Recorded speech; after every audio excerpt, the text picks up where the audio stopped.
Studio Balado. Bonjour, c'est Rokia Bamba pour Sororité, Conversations with My Sisters, le podcast au service de la parole sororale du studio Balado.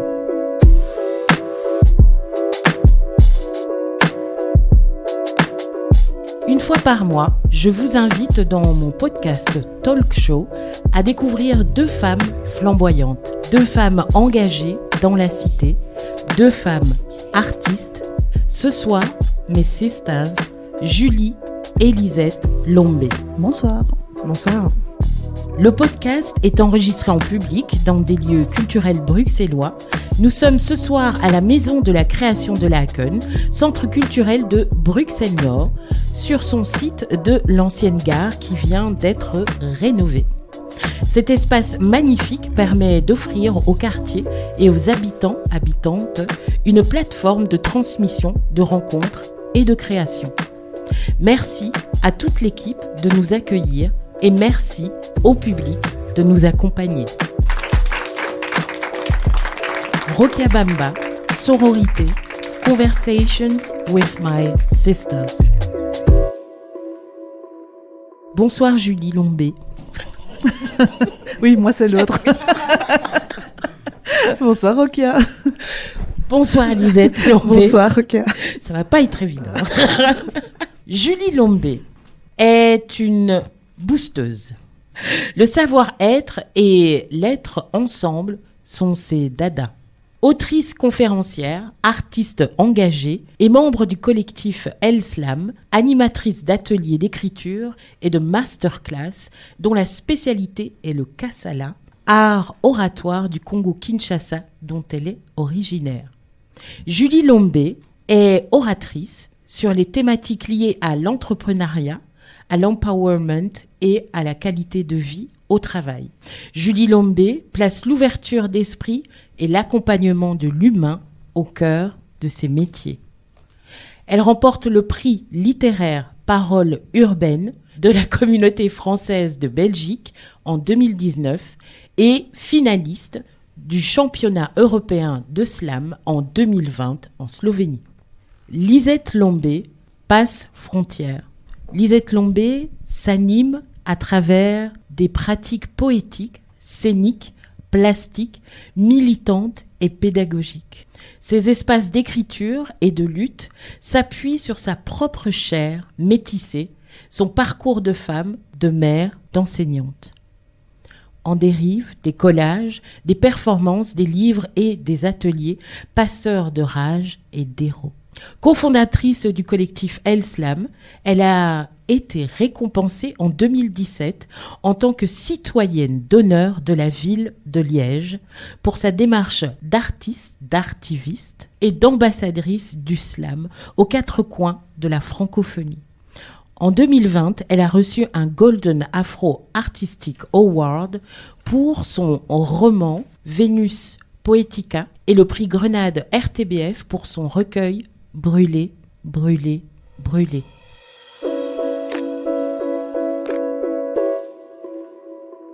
Je mesure ce soir la chance que j'ai, qui est celle de vous connaître, de vous avoir auprès de moi, de nous. Saisissez-la, public. Prenez-la, cette chance, car c'est la première fois que les sœurs Lombé sont réunies pour palabrer ensemble. La coutume de ce podcast fait que je vais essayer de vous faire remonter le temps où vous étiez adolescente. Fermez les yeux. Vous avez 17 ans. Vous êtes dans votre chambre. Décrivez-la. Et surtout, que fait votre père? Parlez-nous de votre figure paternelle. Quel rôle avait-il? Que vous a-t-il transmis? Que vous avez accepté, gardé, que vous avez refusé? Ouvrez les yeux. Tu veux commencer? Ne pleure pas. Non, du tout. Bon, on a 1 an et demi de différence, donc moi, mes 17 ans... Je suis l'aînée. Lisette est l'aînée. Lisette est l'aînée. Les 17 ans, c'est l'époque où Lisette part à l'UNIF, justement, et donc je me retrouve seule pour la première fois dans ma chambre, à moi. parce qu'elle est partie à l'UNIF. Et donc ma chambre est jaune, tapissée de posters de Bon Jovi. Et la figure paternelle est assez absente, dans le sens où c'est la période où mon père partait bosser tant aux États-Unis, mais surtout à Dublin, je pense. Et donc on se voyait finalement assez peu à cette période-là. Une période où il bossait beaucoup, et ça, c'est un héritage précieux que notre père nous laisse, c'est la force de travail, et que je prends évidemment à bras le corps. Quelque chose de très précieux, de voir quelqu'un qui toute sa vie peut se lever à des heures pas possibles et rentrer à des heures encore moins possibles pour faire rentrer l'argent à la maison. Donc ça, c'est ce que je garde, mais ce que je repousse, c'est justement l'acceptation de ce monde de l'entreprise qui n'était pas très respectueux toujours de la force de travail de ses salariés et de lui en particulier. Et ça, c'est quelque chose que moi j'ai toujours refusé. Ça fait maintenant plus de 10 ans que je suis indépendante, et donc j'ai toujours refusé d'avoir un patron qui ne reconnaissait pas ma juste valeur au-dessus de ma tête. Alors, moi, je nous vois à 17 ans, justement, dans une chambre. On a toujours eu un lit superposé, donc très tard. Donc, j'ai toujours connu ça. J'ai jamais eu de chambre à moi. Je vois que c'est une époque. J'ai pas tellement de souvenirs de cette chambre, sinon une espèce de dénuement. Je pense que mes parents ont fait des travaux assez tard, donc on avait cette douche dans notre chambre où en fait toute la famille devait passer dans notre chambre pour aller à la douche. Ça nous fait rire aujourd'hui, mais j'ai souvenir d'une époque, beaucoup de sport, du basket, de l'athlétisme. On a fini par jouer ensemble dans la même équipe notre dernière année de basket, qui était pour moi une année magnifique, l'année de mes 20 ans, si je me souviens bien. Et mon père, oui, c'est quelqu'un qui nous a transmis cette valeur travail. C'est quelqu'un, on garde ce mantra à tout problème des solutions qu'on essaye de transmettre à nos enfants aussi. Donc quelqu'un qui a gardé cette débrouille congolaise avec une forme de relativisme dans les problèmes. À part un problème de santé grave, à part quelqu'un qui a l'article de la mort, c'est un non-problème. Il y a toujours des solutions. Donc ça nous donne beaucoup de force.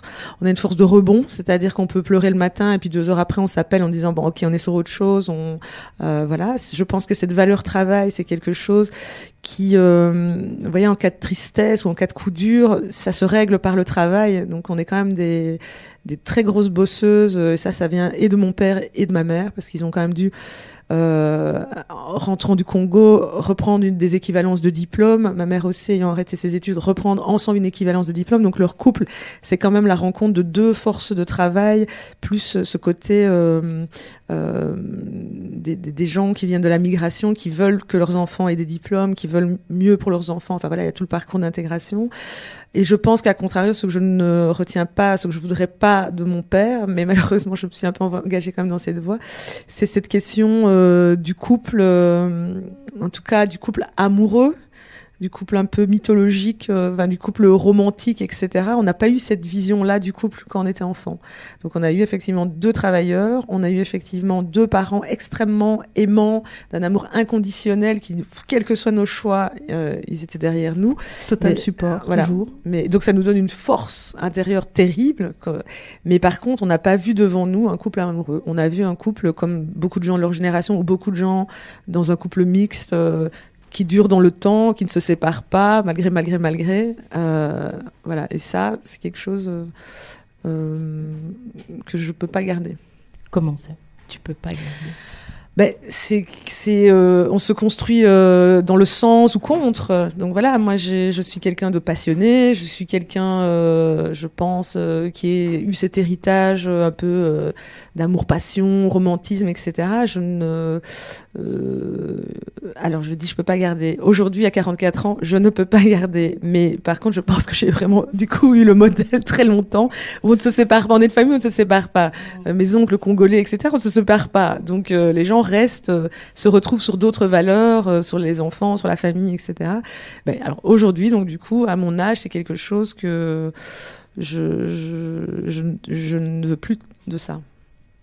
Mais par contre, je les remercie d'avoir mis en tout cas leurs enfants et leurs familles au cœur. Voilà, je pense que c'est comme si ils avaient eu un peu. Voilà, ils se sont pas posé la question quand on peut avoir des regrets pour ses parents. Je me dis ça, la tête dans le guidon, le travail, on se pose pas la question de est-ce que je vais bien, est-ce que je suis équilibrée, est-ce que voilà, il y a des choses à faire, il y a comme des espèces de devoirs, comme mon père aussi par rapport à la famille congolaise, envoyer de l'argent au pays, etc. Je trouve nous on est dans les souhaits, dans les envies, dans les désirs, dans les remises en question, et quand j'observe mes parents, c'est une génération du devoir, des choses à faire et sur lesquelles on se pose pas de questions. Une réaction par rapport à ce que Lisette vient de dire? Moi, je pense que j'ai été aussi longtemps dans ma vie amoureuse, dans un couple où on va vaille que vaille le plus loin possible, parce qu'il y a les enfants, parce qu'il y a la part, parce que ceci, parce que cela. Et en même temps, voilà, chacun sa trajectoire, chacun sa vie. Et quand je les vois maintenant toujours officiellement ensemble, donc à Kinshasa, à l'heure où nous parlons ici tranquillement tous les deux, chacun son chemin. Je crois que c'était aussi un contre-exemple, mais un exemple quand même, qu'en fait, il y a tellement de galaxies et de possibilités d'être ensemble que toutes se valent. Et je pense que tant qu'on reste avec la personne avec qui on est, c'est qu'il y a toujours un petit quelque chose qui est à sauver. Quand les conditions matérielles sont réunies, bien sûr. Et donc voilà, je pense que c'était, malgré cet exemple qui n'est pas un exemple de couple amoureux qui s'embrasse, qui s'enlace, etc., un exemple quand même qu'on peut rester en bonne intelligence dans une relation amoureuse, quelle qu'elle soit. Oui, après c'est étrange ce dispositif parce que j'ai l'impression de parler dans la cuisine avec ma soeur et qu'il n'y a pas de public, qu'il n'y a pas de. Ça ferait plaisir à nos parents s'ils nous entendent. N'écoutez pas. Non, mais moi quand j'observe, c'est ça que je voulais rajouter, quand j'observe nos parents, c'est vraiment comme donc deux forces de travail un homme noir, une femme blanche, mais c'est aussi comme deux définitions de l'amour très différentes. Par exemple, notre mère, c'est quelqu'un, elle aurait aimé, je pense, avoir un gars avec qui elle voyage, un gars romantique, etc. Mais mon père venant du Congo, pour lui, c'est mettre sa famille à l'abri du besoin, c'est ça pour lui sa preuve d'amour. Donc c'est quelqu'un, peu importe l'heure à laquelle il rentre du boulot, il nous ramenait des choses, une petite attention en passant par le magasin, payer les factures, il y a un côté comme ça. Moi, quand je les observe, et je pense que ça arrive à des couples, voilà, ce que j'observe autour de moi, c'est que c'est des définitions de l'amour différentes, et donc comme ça manque un peu de dialogue pour mettre de la fluidité là-dedans, chacun campe un peu sur sa définition de l'amour et reste un peu sur sa rive, en fait. On a parlé du passé, on va rejoindre le présent. Aujourd'hui, les luttes sont multiples, nous rassemblent, nous dispersent, nous divisent, nous fatigue, nous tue.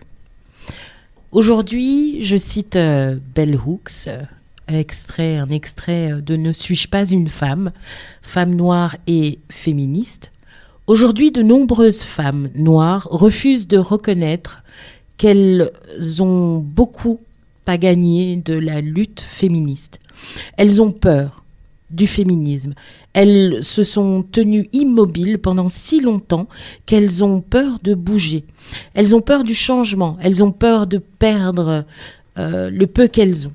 Elles ont peur de confronter ouvertement les femmes blanches à leur racisme ou les hommes noirs à leur sexisme, sans parler de confronter les hommes blancs à leur racisme. Je sais que leur peur vient du fait qu'elles nous ont vus nous faire piétiner, violer, maltraiter, assassiner, ridiculiser ou moquer. Fin de citation. La peur est-elle un moteur? Je vais un peu faire le warrior, mais j'ai très très peu de peur dans la vie. À part qu'il arrive quelque chose de grave à mes enfants. Lisette parlait de résilience, de rebond, etc. Je suis pas quelqu'un qui ait peur à titre personnel. Maintenant, j'ai des angoisses qui sont liées à ce qu'on vit, au futur, à l'incertitude, à la transition écologique, aux énergies, etc. Donc j'ai plus des peurs sociétales.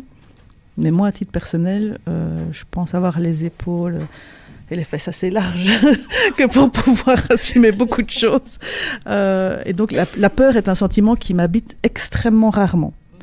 Mais je comprends que quand on n'a pas la carrure, le bagage et l'entourage, parce que ça c'est super important, qu'on ait peur, clairement. Et là, la sororité prend, quand on n'a pas la famille, la sororité, l'amitié prend toute sa puissance. Et comment elle prend sa puissance, justement. En s'entraînant. Mhm. En s'entraînant, donc en étant capable de poser des mots, en étant capable de pouvoir dire, là en fait je perds pied, là pour le moment j'y arrive pas. Je pense à un exemple concret qui m'arrive pour le moment, donc les frais énergétiques étant tels, en fait, je vais aller crécher chez Lisette les journées pour ne pas devoir dépenser mon propre gaz et pouvoir aller chez Lisette pour travailler et pour écrire côte à côte. La sororité, c'est ça, c'est de pouvoir dire en fait financièrement, là je suis ric-rac, là pour le moment, il faut que je trouve des solutions et pouvoir demander de l'aide à ses proches. Bon là, il se fait que ma meilleure amie, c'est ma sœur, donc évidemment ça aide. Mais à contrario, c'est pareil quand on voit sur les réseaux sociaux les appels à l'aide qu'on est censé, qu'on passe parfois, qu'on vient poster de temps en temps, et comment on peut aider. Un crowdfunding d'un côté, une demande de prêt de matériel scolaire, etc. d'un autre côté, le prêt d'une voiture. Enfin, je veux dire, il y a plein de façons de venir en aide à ses sœurs quand elles demandent de l'aide. Il n'y a pas la pensée magique comme quand on est petit en disant je vais mal, j'aimerais bien que tous mes amis voient que je vais mal et m'aident, etc. spontanément. Je pense que la maturité fait que on doit être capable de s'exprimer, de demander de l'aide, et je pense qu'on a autour de nous des gens qui ne demandent que ça, d'aider tout le temps, mais en tout cas l'aide vient quand on la demande, je pense. Et donc, faut pas avoir peur de demander. Ça montre un peu une phase de vulnérabilité, mais en même temps, c'est important parce que c'est comme ça qu'on est écouté, entendu et soutenu. Oui, la question c'était sur la peur. Je pense qu'on est du même bois. Voilà, c'est quelque chose qui m'habite assez peu. Par contre, moi, j'ai un esprit qui fonctionne, qui est un peu poreux, une hypersensibilité, etc. Donc, je pense que ça génère un tempérament plutôt angoissé. Pas de peur, parce que c'est ce qu'on se disait. Autant on peut discuter sur les questions d'estime, autant sur la confiance. Je pense qu'on est deux femmes vraiment de mission, de défis. On connaît nos qualités, nos défauts, etc. Vraiment, et nos potentialités. Donc, on fait confiance au processus créatif qui est infini. Enfin voilà. Donc, moi, je suis assez peu habitée par la peur. Si ce n'est effectivement la peur pour mes enfants, et aussi quand même, depuis le confinement, je ne sais pas ce qui s'est passé, je pense que si, c'est parce que c'est venu nous toucher dans nos santé. J'ai vu des artistes assez jeunes qui mouraient de crise cardiaque ou de cancer dans la cinquantaine, et il s'est développé depuis le confinement que je n'avais pas, j'avais une forme d'insouciance par rapport à ma santé, une espèce de peur avec, je suis une espèce de peur, donc particulièrement par exemple par rapport au cancer. Alors je pense que c'est parce que c'est une perte de contrôle, c'est que ça te tombe dessus et que tu ne peux rien faire par rapport à d'autres maladies, mais voilà, ça peut m'habiter pour le moment. Mais c'est vrai que la peur, c'est pas le mot que j'emploierais, parce qu'il y a tellement ce truc de à tout problème des solutions, que on est une famille très optimiste, beaucoup de confiance. On sait que si on perd un job, on peut aller crécher chez notre. On sait que par exemple, c'est assez bizarre, mais on sait qu'on sera jamais à la rue. Donc ça, pour moi, c'est une force de se dire j'aurai toujours un toit au-dessus de ma tête, toujours un toit pour mes enfants, quoi qu'il arrive, peu importe le kaléidoscope des situations. Voilà, mais peut-être plus de l'angoisse parce que le métier, que ce soit entrepreneur ou artiste. Avec un statut d'artiste, c'est un métier qui est âpre, c'est un métier qui est difficile, les temps sont difficiles, il y a une droitisation, la barre tout à droite, il y a une paupérisation, il y a une mondialisation, enfin il y a tellement de choses aussi autour. On pense au futur pour les enfants. Moi, j'ai des angoisses pour le moment. Je parle plus d'angoisse que de peur. J'ai des angoisses parce que j'ai l'impression que la secousse a été telle. Enfin, quand je vois les adultes, on n'a plus envie de faire certaines choses. On dit non radicalement à certaines choses. Et je me dis, tiens, nos jeunes, nos enfants, ils ont eu aussi une secousse comme ça sur la tête. Et je les observe et je me dis, ils sont comme s'ils étaient aussi à côté, mais je me sens impuissante en fait. Je sais qu'il faut que l'adolescence passe, mais je me dis, ils ont eu une telle secousse, il n'y a pas eu beaucoup de lieux où ils ont pu aussi déposer, et là, je me sens un peu... j'ai un peu peur de les voir comme, je sais pas expliquer, être à côté, ou ils doivent faire ce qu'ils doivent faire, ils doivent aller à l'école, on était comme ça aussi, mais il y a une dimension supplémentaire depuis le confinement, j'ai l'impression. Qu'est-ce que vous a apporté le confinement ? Est-ce qu'il vous a apporté quelque chose de positif, une remise en question sur réellement le sens que vous pourriez mettre dans ce que vous avez envie de faire ? En tout cas, ça l'a été pour moi. Pareil. Moi, j'ai vécu un beau confinement. J'ai levé le pied. Moi qui étais une cumularde, une slasheuse, qui avait mon centre wellness, qui était dans le slam, dans les conférences en entreprise, dans la formation d'adultes, la formation continue, etc. Du jour au lendemain, quasi tout s'arrête. Et là, tu te rends compte qu'en fait, tu bosses 60 heures semaine pour un salaire, quelqu'un qui bosserait ses 38 heures tranquille en tant que salarié. Et tu te rends compte qu'en fait, ça fait du bien de s'arrêter, que ça fait du bien de plus courir, que ça fait du bien de enlever ton réveil et ton alarme sur ton téléphone et de vivre un peu en écoutant ton rythme personnel.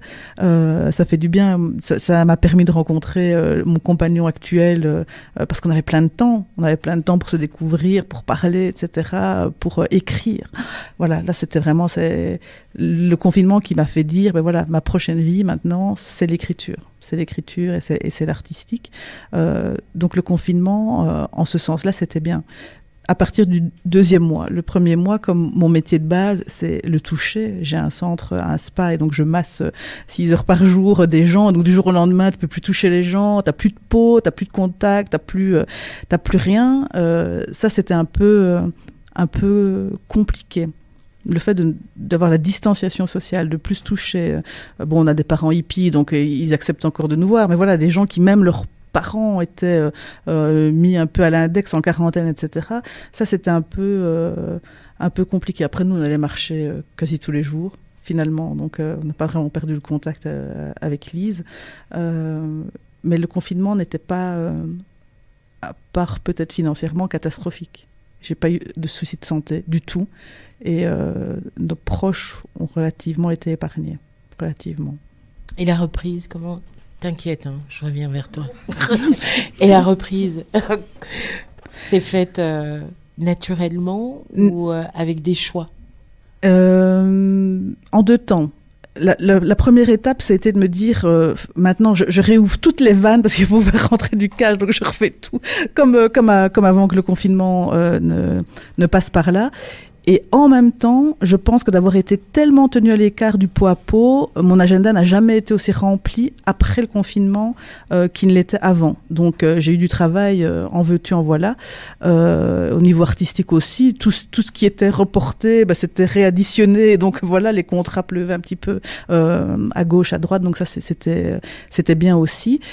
Mais après, voilà, rebelote, le mal de dos, l'ostéopathe, voilà, les poignets qui craquent, etc. Et ton corps te dit, Lombe, non, il faut c'est trop. Et donc, je me suis offert le fait de passer à temps partiel, c'est-à-dire qu'une semaine par mois, je ferme mon spa et je ne me consacre qu'à l'artistique et à l'écriture une semaine par mois. Donc, je me suis imposé un rythme de travail plus léger, tout en n'étant pas en vacances la semaine où je suis fermée en travaillant, mais en travaillant pas en tout cas avec mon corps. Ça fait étrange de dire ça comme ça, ouais. C'est bien. On comprend. On comprend. Ouais. En quoi c'est important pour toi de dire, d'écrire, de mettre des mots ? Bonne question. J'ai l'impression que je suis un filtre de la société environnante, en plus d'écrire sur ce que je ressens, sur ce que je vis, en tant que femme racisée, en tant que femme plus size, en tant que femme vieillissante, en tant que mère monoparentale, en tant que entrepreneur à moitié fauché. Voilà, je cumule un peu les problématiques, et donc du coup voilà, j'ai à dire, j'ai beaucoup à dire, j'ai beaucoup de sujets à aborder, et en même temps, depuis quelques mois et depuis mon changement radical politique vers l'écosocialisme, je me rends compte qu'en fait, je peux aussi porter des messages de personnes qui sont moins armées que moi au niveau de la langue, au niveau de la prise de parole en public, au niveau de l'assurance tout simplement, et du temps. Et donc je pense que c'est important de pouvoir aussi parler avec et pour les personnes qui n'en ont pas l'occasion, et avec aussi la chance que j'ai de travailler dans le milieu de l'entreprise, d'être au contact de politiciens, etc. Et donc de pouvoir porter la parole, pas uniquement dans des groupes de femmes, etc., d'ateliers d'écriture, mais pouvoir aller la porter là où un peu poil à gratter, là où ça fait mal, et là où les gens pourront peut-être entendre le message et faire changer les choses de l'intérieur. À toi. Alors, la première question, c'était sur le confinement. Mais j'ai quand même vu beaucoup ma sœur pendant le confinement. On n'habite pas très loin l'une de l'autre, donc c'est effectivement, on allait marcher tous les jours, on sortait avec les enfants, on a un endroit de verdure là tout près de chez nous. C'était un confinement pour moi de privilégié parce que j'ai un statut d'artiste, parce que j'étais en fin de couple juste avant la fin du confinement, donc je n'ai pas été dans quelque chose. Voilà, j'étais seule, j'ai pu profiter de cette autonomie. Quand le confinement est tombé, moi j'avais beaucoup de projets avec Elslam, on avait des plateaux avec énormément de personnes.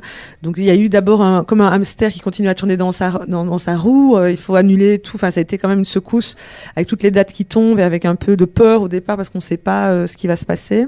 Puis après, il y a quelque chose de très calme qui s'est imposé. J'étais contente. Moi, j'avais tellement de travail au mois de mars, c'est le plus gros mois de l'année.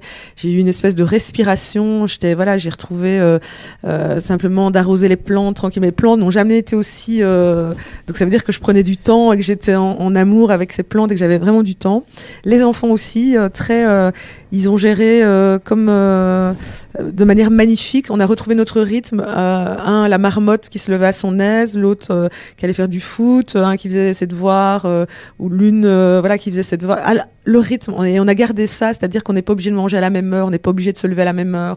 On est sorti et ça on a gardé vraiment maintenant. Et professionnellement, c'était très bizarre parce qu'en fait, c'est le moment où moi, ma carrière a changé parce que j'ai signé dans une maison d'édition française et moi, j'étais à côté, en fait. Et c'est comme si les livres, ils se sont super bien vendus. Il y a eu des prix, il y a eu toute une effervescence artistique, mais j'étais à la maison. Donc, j'ai reçu des prix, j'étais chez moi. Des super bonnes nouvelles. Les ateliers, une explosion des ateliers d'écriture, une vraie explosion des ateliers qui ont permis de se faire rencontrer des personnes qui ne se seraient pas rencontrées si on était restés sur le même territoire. Donc moi, ma carrière professionnelle, elle a décollé pendant le confinement, mais ça s'est doublé d'une forme de... comme si c'était pas réel, parce qu'évidemment, mes plus belles dates internationales, j'ai joué sans public, donc je n'ai pas pu profiter des lieux. On est allé à Pompidou, j'ai pas pu profiter des lieux. Enfin, toutes les dates internationales, il y avait pas de public en France, et donc ça met un peu à côté, comme si c'était un peu surréaliste. On ferme l'ordinateur, on est là chez soi, et aussi ça m'a complètement coupé. Et ça j'ai gardé par contre pour le moment. C'est peut-être une protection. C'est que avant, quand je partais à l'international, j'avais une espèce de joie mais incommensurable, même si ça provoque au niveau de l'organisation familiale, il y a un poids, mais j'avais une joie, une réjouissance. Le truc se préparait bien en amont. Là, comme tout pouvait s'annuler. Et que l'exception est devenue une forme de règle, je n'arrive plus à me projeter. On me dit ok, tu vas partir au Québec, je n'arrive pas à me dire quand j'y serai, je serai en joie, mais je n'arrive plus à trouver cette espèce de projection, quelque chose qui s'est vraiment arrêté. La temporalité a vraiment je ne sais pas, il y a eu un switch. Donc ça, j'ai gardé, je pense. Mais quand je suis là, j'éprouve de la joie, mais j'ai du mal maintenant à me projeter sur le long terme parce qu'il peut se passer tellement de choses entre. Donc par exemple là je sais qu'en 2023 j'ai des livres jeunesse qui vont sortir. C'est comme si c'était coupé, je me suis coupée de cette projection pour me protéger au cas où je sais pas ce qui peut arriver, pour me prémunir de la déception. Après il y avait la reprise. La reprise, c'était l'engorgement dont on a parlé, c'est ça, avec pour moi des dates, une multiplication de dates. Et comme s'il y avait une asphyxie là, on avait pris des bonnes résolutions de ne pas recourir, on dit non à certaines choses que j'ai gardé. Ça a vraiment commencé à dire non à certaines choses, mais quand même, en même temps, il y a puisque la carrière décollait, comme si on pouvait pas de nouveau dire non, comme si c'était vraiment le bon moment et que c'était un luxe de dire non, et donc il faut dire oui, il faut faire les choses, etc. Donc j'avoue que j'ai perdu, les trucs se multipliaient tellement que j'ai de nouveau perdu ce goût. Il y avait une forme de quelque chose un peu de robotique. Voilà, les dates s'enchaînent, voilà. Donc ça perd de la fraîcheur, et c'est seulement il y a pas longtemps, en allant avec ma sœur en France aux archives françaises, dans ce grand truc de patrimoine, j'ai observé la joie de ma sœur d'être à Paris, une forme de fraîcheur. Villageois, enfant du village. Ouais, moi la homme bocal un peu du village, et c'est là que ça m'a fait une espèce de boomerang, parce que je me suis revue avec cette fraîcheur, avec cette joie des premières dates à l'international, etc., de vraiment savourer, d'être à l'hôtel, d'être attendu, d'être ceci. Et il a fallu un peu ça pour que je retrouve, voilà. Et là, je le retrouve. J'étais à Genève, j'étais à Marseille la semaine prochaine, là ici récemment, la semaine passée, et j'ai retrouvé ça, le fait d'arriver dans des endroits où on est attendu, où il y a une espèce d'effervescence. Mais je l'ai un peu perdu pendant le confinement. À la sortie, en tout cas, la multiplication des dates a fait que j'avais perdu cette joie, cette fraîcheur. Et la dernière question, c'était... Pendant que tu cherches, moi je rebondis. Ouais. Au même titre que moi j'avais relancé toutes mes activités en même temps après le confinement et que Lise, elle a sauté sur l'occasion parce que sa carrière d'école à l'international de refaire plein de dates. Il y a des moments charnières dans la carrière et on le sait bien, et d'autant plus à nos âges, où si tu rates le train, en fait, est-ce qu'il y en aura un deuxième? Donc est-ce qu'on peut avoir le luxe de dire ok, moi je lève le pied, maintenant c'est slow life, slow living, etc., slow working. Quand tu sais que surtout dans les milieux artistiques ou dans le milieu de l'entrepreneuriat, la concurrence elle est là, en fait. Elle demande qu'à prendre à foutre un petit coup de cou, un petit croche-patte et à prendre ta place. On parlait de sororité, mais peut-être qu'on en reparlera après. Sororité dans le milieu artistique, les amitiés artistiques, c'est aussi quelque chose de compliqué à gérer avec les collectifs, le collectif El Slam dans lequel on évolue. C'est gai de voir qu'on monte tout en même temps, quand on voit Mel, Moya qui décolle, Cindy Van der Meulen dans son style aussi, Lisette, n'en parlons pas, c'est la locomotive du collectif, moi à mon échelle aussi.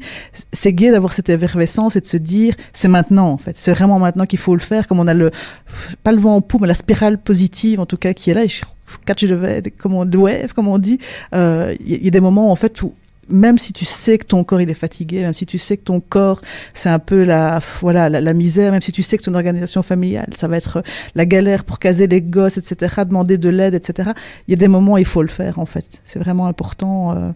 Il y a des moments où il faut le faire. Moi j'aime bien, je suis coachée c'est ma meilleure coach, ma sœur. Donc voilà,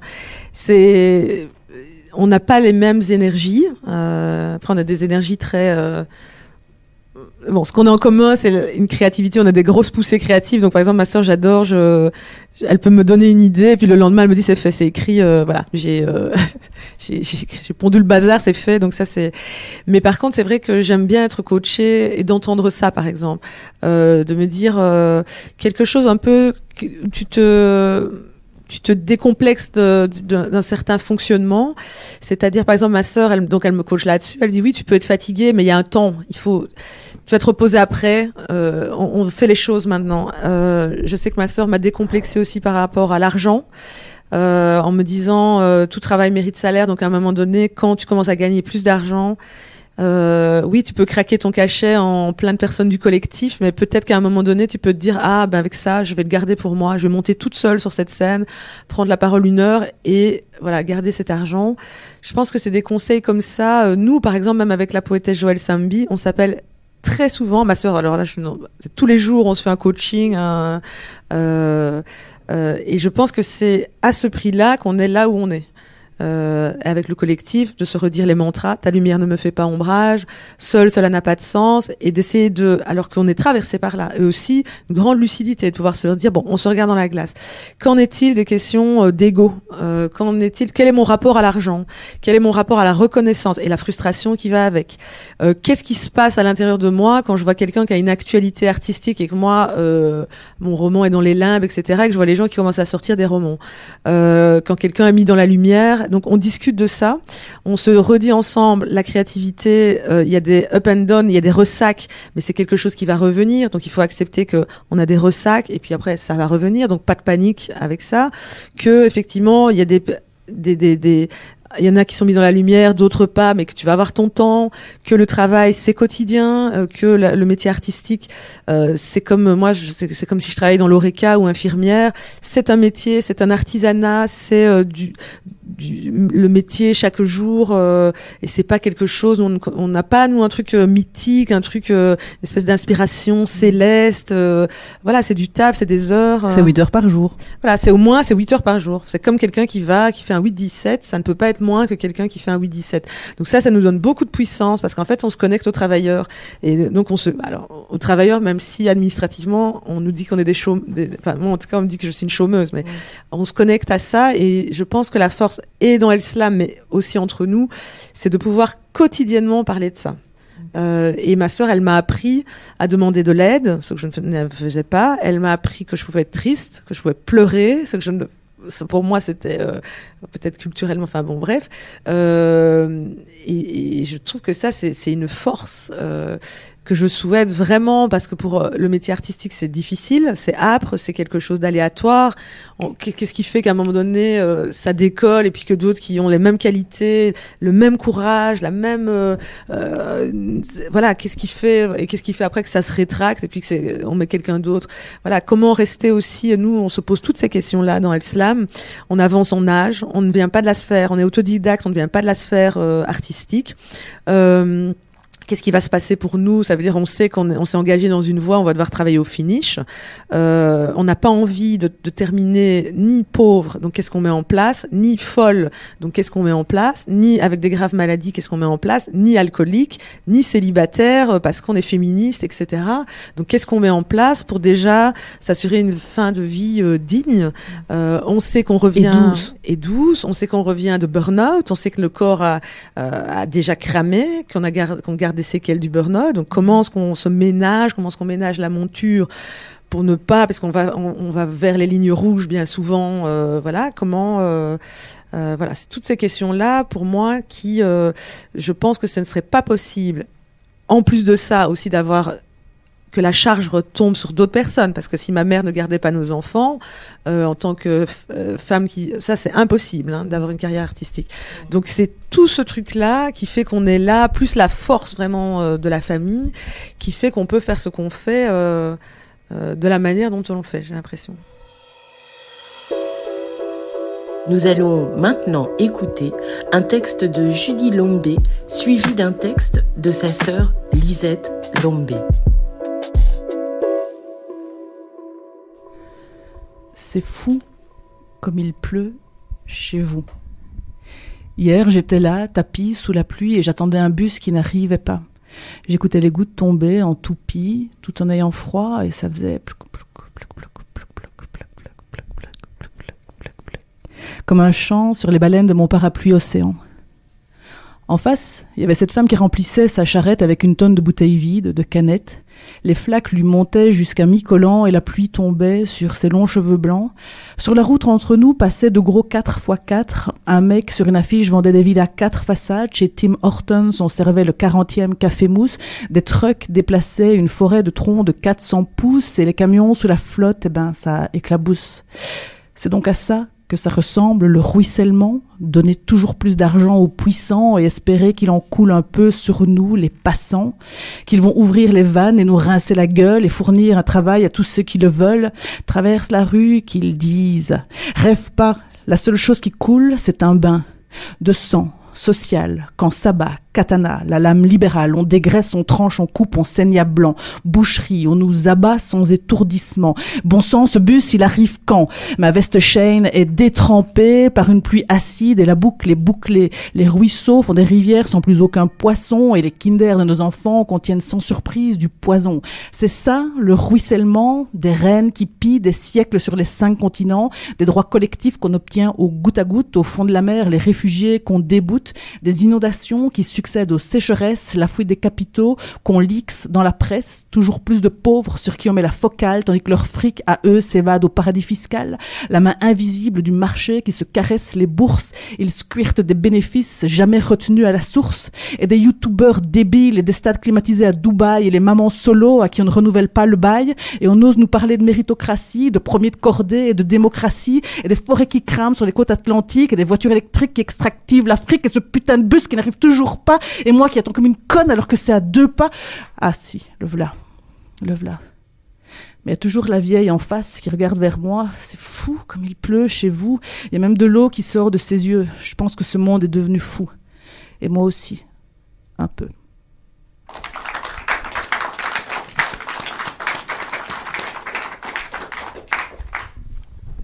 Lisette Lombé. Poétesse. Allez, redis-nous encore une fois, poétesse, redis-nous encore une fois avec fierté d'où tu viens. Redis-nous, poétesse, que tu as grandi à la cité et que personne ne devrait avoir honte d'avoir grandi à la cité. Redis-nous, poétesse, redis-nous comment les sacrifices des parents et comment les livres empruntés à la bibliothèque peuvent sauver quelques adolescences du mépris de classe. Redis-nous, poétesse, redis-nous que c'est langue de feu contre langue de bois, souffle de la rue contre le chaud et le froid. Redis, poétesse, redis que nous ne sommes pas là pour planquer les injustices derrière des arcs-en-ciel et que nous ne sommes pas là pour passer la brosse à reluire sur ce qui brille déjà. Redis, poétesse, redis que nous ne sommes pas obligés de porter des marinières proprettes pour pouvoir parler d'éternité et que nous ne sommes pas obligés de chier des alexandrins pour être édités. Redis, poétesse, redis. Bouche, sexe, sueur. Bouche, sexe, sueur. Bouche, sexe, sueur. Redis bouche, sexe, sueur, juste pour le plaisir. Et aussi parce que dans d'autres pays, tu valserais au trou, tu valserais en prison pour 100 fois moins que cela. Redis, poétesse, redis poésie. Pour chaque jeté par-dessus bord, pour chaque lancé dans les orties, pour chaque rangée dans le placard. Redis poésie, poésie, poésie, poésie, poésie. Et même quand la poésie ne pourra absolument rien pour apaiser le premier chagrin d'amour de ton fils, absolument rien pour l'extirper de son petit scaphandre de tristesse. Redis poésie, oui poétesse, redis poésie, poésie, poésie. Même ce jour-là, surtout ce jour-là.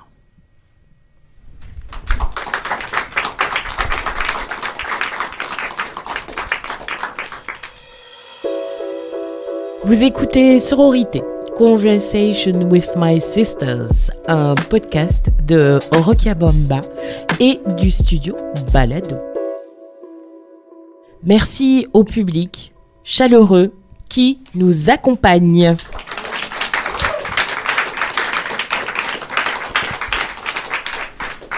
Petite anecdote. Je suis morte plusieurs fois. Lisette était présente. Elle m'a dit, écrit, les mots qui m'ont soulevé du trou béant dans lequel j'étais plongée. Le burn-out m'a enterrée vivante, par 3 fois. Surcharge, travail, burn-out, au travail, surcharge, familiale. Je me souviens de ma première rencontre avec toi, Nisette. C'était lors d'une lecture que tu faisais justement sur le burn-out. J'ai acheté ton livre à l'issue de ta représentation. Nous avons échangé sur le sujet. J'étais touchée par tes mots, frappée par tes mots qui, martelés, ont résonné dans ma tête, dans mon corps, fatiguée, malade, et j'ai pris le temps de me soigner. Avec Julie, vous m'avez offert l'occasion de dire dans El Slam, à Beaux-Arts, lors de l'Afropolitan Festival. Vous avez contribué à ma reconstruction, à mes guérisons, parce que les mots étaient et sont multiples. Les corps prennent cher, la tête prend cher. Face aux injonctions des différents clans auxquels nous appartenons ou pas, aux différents rôles assignés, non revendiqués. Difficile de penser nos plaies. Le temps, nous n'en avons pas ou peu. On ne prend pas le temps de guérir, de demander de l'aide, de souffler, de dire non. Le on ne nous laisse pas le temps de prendre une pause, de dire stop, de faire stop, pour nous retrouver entre soi, avec soi-même, avec les familles que l'on aime. Que faire pour être? Conseil. On pleure avant de... Bon, moi, quelque chose qui m'a aidée, c'est d'accepter que de l'endroit où on a quand même cette chance de pouvoir métamorphoser toutes ces émotions, nous c'est les mots, mais des choses artistiques. Je me dis, moi j'ai fait le deuil de la sérénité. Donc c'est à partir du moment où on est déconstruit, à partir du moment où on est poreux aux injustices du monde, qu'on a une lucidité aiguisée. Moi, le fait de me dire je vais faire le deuil de ça, je serai probablement toute ma vie sur le fil, probablement toute la vie sollicitée par ce monde extérieur, probablement toute ma vie fatiguée.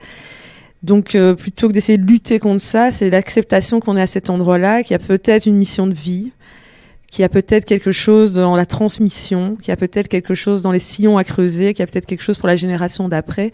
Et c'est pour moi, en tout cas, quelque chose qui m'a aidé, c'est d'accepter d'être à cet endroit-là. D'accepter d'être poreuse aux émotions, d'accepter d'avoir cette capacité cette empathie, cette capacité d'être sensible aux auras, aux énergies, et de se laisser traverser par ça, de se laisser transformer cette matière en quelque chose d'artistique. C'est quelque chose qui m'a aidé, de me dire ce sera pas pour cette vie ici la sérénité, même si tous les lundis j'ai pris congé, même si j'ai étalé mes vacances après le festival d'Avignon jusqu'au 5 septembre, c'était en juillet, j'ai recommencé, j'ai pris 1 mois, donc je sais me reposer, mais je ne parviens pas à être totalement déconnectée. Voilà, moi je sais que c'est quelque chose qui m'a aidé. Et baisser les armes, et accepter la tristesse, accepter avec beaucoup d'humilité la fragilité. C'est quelque chose qui m'a... Voilà, l'acceptation en fait. Et l'âge, et le temps qui l'acceptation. Oui, je sais, non, c'est pas la sinistrose, c'est d'un moment donné, tu sais, c'est que c'est les grands moments de ta vie où tu dis, voilà, il faut, oui, l'acceptation. Je trouve qu'après, t'es très libre. Tu as une liberté de faire, quand t'as fait le deuil de choses sur lesquelles tu n'as aucune prise, de choses complètement irrémédiables, d'accepter qu'on est des êtres de passage, d'accepter qu'on est des êtres ambivalents, d'accepter avec beaucoup de contradictions, que c'est pas possible, le noir, blanc, les dichotomies, mainstream, radical, machin, enfin, d'accepter qu'on est dans des êtres ambivalents, qu'on a des noirceurs, qu'on a des endroits pas très beaux à regarder, ben voilà, l'acceptation est vraiment le vrai regard dans le miroir et baisser les armes. Moi, c'est quelque chose où je me sens calme. Voilà. Avec ma sœur, on le dit, hein, on a écrit des livres, etc. On le dit pas pour nos enfants. Moi, j'espère bien accompagner, j'espère bien être une vieille poétesse un peu barge et aimante et aimée. Tu es déjà tout ça. Oui, ok. Une très vieille poétesse. Mais par contre, on se dit, on est tellement alignés. Ma sœur, elle nous dit ça tous les dimanches. Alors toute la famille dit arrête de dire ça en disant je peux mourir demain sans. On a dit aux gens, elle dit chaque fois ma sœur aimons-nous vivants. Les gens mais les gens qu'on aime savent qu'on les aime. On se le dit tous les jours qu'on s'aime. Et ma sœur, elle nous redit chaque semaine je peux mourir demain. Voilà. Et ça, c'est un endroit de calme en fait. Donc moi, le conseil que je peux donner, parce qu'elle est dans l'acceptation, moi, c'est se casser. C'est-à-dire que je me demande pourquoi je suis plus invitée en entreprise d'ailleurs pour faire mes conférences, mais le thème c'est ça en fait, c'est que votre environnement qui vous brise, il va pas changer en fait. Les personnes qui sont en burn-out parce qu'elles ont trop de travail, parce qu'elles ont pas la reconnaissance, parce que il y a aucun sens dans le bullshit job qu'elles ont, ça changera pas. Tu peux te reposer 1 mois, 3 mois, 1 an, tu vas revenir, l'environnement ce sera le même. Casse-toi, en fait. Ne reviens pas sur un lieu de travail qui t'a abîmé, ne reviens pas avec un mec qui t'a abîmé, ne reviens pas avec une profession, même une pratique artistique qui t'abîme, ne reviens pas sur des réseaux sociaux où tu te prends une déprime chaque fois que tu y vas parce que t'as pas assez de likes ou que tu vois un tel, oh putain, lui il a une date, moi j'en ai pas, etc. C'est tout ce qui t'abîme, casse-toi. En fait, moi c'est plus radical, c'est plus révolutionnaire peut-être moins, je sais pas, christique, moins. Tu verras quand tu auras 44 ans. Ouais, peut-être. Mais moi, le conseil que je donne aux gens, c'est surtout barre-toi. C'est vraiment le meilleur conseil que je peux donner aux gens. Tout ce qui n'essaye pas de changer. La vie, elle est trop courte, voilà. Déjà, se changer soi, c'est compliqué, mais alors espérer que tu vas changer l'autre, ou une organisation, ou un système politique en place, etc. Voilà. Parfois, surtout dans le milieu militant, en fait, on essaye de changer les choses en profondeur et c'est rude, quoi. C'est vraiment rude pour les organismes. Le combat qu'on mène, mais alors quand en plus de ça se mêlent des combats en interne entre militants eux-mêmes, c'est usant. C'est usant et voilà. Il y a des gens qui sont en burn-out total et destructeur. Et moi, si j'ai un conseil, c'est dès que tu sens que si le dialogue ça marche pas, casse-toi. En fait. Bon, allez, salut. Je disais donc que j'étais plus invitée en entreprise. Maintenant, on comprend pourquoi. Si je vous dis joie, tu me dis quoi, Lisette? Un mot Ouais. Ou plusieurs, comme tu le sens. Ah ben moi, quotidien. C'est-à-dire que je suis... Autant je peux être dans la colère, etc. Moi, dans mon quotidien, c'est-à-dire le ténu, je me lève le matin de bonne humeur, je suis capable d'éprouver de la joie à plein de moments. C'est quelque chose que je cultive vraiment au quotidien. Une petite phrase saugrenue d'un enfant, quelque chose que tu vois dans la rue, l'aube, les étoiles, un bon mot, quelqu'un du public ou quelqu'un qui t'envoie un message pour te dire que t'étais bien sur scène hier, que voilà, qu'elle a lu. Enfin voilà, moi la joie c'est quelque chose, oui qui m'habite. Et j'ai pas, voilà, ma pratique artistique me met pas tellement à cet endroit-là, mais c'est quelque chose c'est quelque chose de très familier. Je dois vraiment pas me forcer pour être dans cette familiarité. Je sais pas, toi, la joie. Joie. Moi, je suis en joie tous les jours. Moi. Ouais, bah oui, voilà, et moi, mon leitmotiv, c'est avoir bon. Ouais. Donc voilà, la joie, c'est ça. C'est la teranga à la maison, vient qui veut. Il y a toujours de la bouffe, il y a toujours à boire, il y a toujours voilà. Avoir bon, c'est vraiment quelque chose qui m'est familier, qui fait partie de moi, tout simplement. Je pense que je cultive un certain art de bien vivre. Écriture. Nulla dies sine linea. Donc ça, c'est gravé vraiment sur ma peau. Il n'y a pas un jour où j'écris pas. Il n'y a pas un jour où j'écris pas. Ça fait vraiment partie de mon quotidien. D'une des grandes sources de joie que j'ai au quotidien. Et que ce soit pour écrire du texte, de la poésie, pour écrire à mes proches. Je pense qu'il y a des jours où on s'écrit plus qu'on ne se parle, même si ma sœur est la spécialiste du vocal de 19 minutes 40. Mais voilà, c'est quelque chose qui m'est précieux et qui fait partie de moi. Ouais, moi, c'est la même chose. D'autant plus que je pense que cette écriture a été mise au frigo pendant très longtemps. Pour des raisons que je ne questionne plus aujourd'hui, et je suis revenue sur le tard, vraiment, à cette écriture. Mais donc voilà, c'est une respiration, c'est quelque chose de quotidien, c'est une joie, c'est une catharsis, c'est un feu, enfin voilà. Attendez, le dernier mot, sororité, évidemment. Que dire de plus? Voilà, Rokia. Pour moi, c'est ça la sororité, c'est de créer des espaces, des lieux. Alors là, moi, je reprends une dimension politique parce qu'il faut quand même c'est créer des espaces, c'est créer des lieux, ça fait partie du dispositif que tu mets en place là, faire circuler des voix, creuser des sillons, ouvrir les portes. Ouais, interroger les stéréotypes, se dire c'est pas pour moi, voilà, c'est pas pour nous en fait en réalité. Et comment ça se construit ensemble. Moi j'aimais bien quand Angela Davis est venue et qu'elle a dit en fait vous ne verrez pas les fruits de tout ça. C'est pas pour nous en fait. Donc moi je place la sororité dans une temporalité extrêmement longue. Oui, c'est serrer les coudes là, c'est le cas de trop de contrats, tu peux refiler des contrats, c'est se réjouir pour les autres, etc. Mais c'est aussi ce qu'on met en place sur le très long terme et d'observer la jeune génération, parce que ça c'est vraiment pour moi quelque chose de tout neuf, de tout récent, vraiment la conscience que on est en train de faire quelque chose d'important.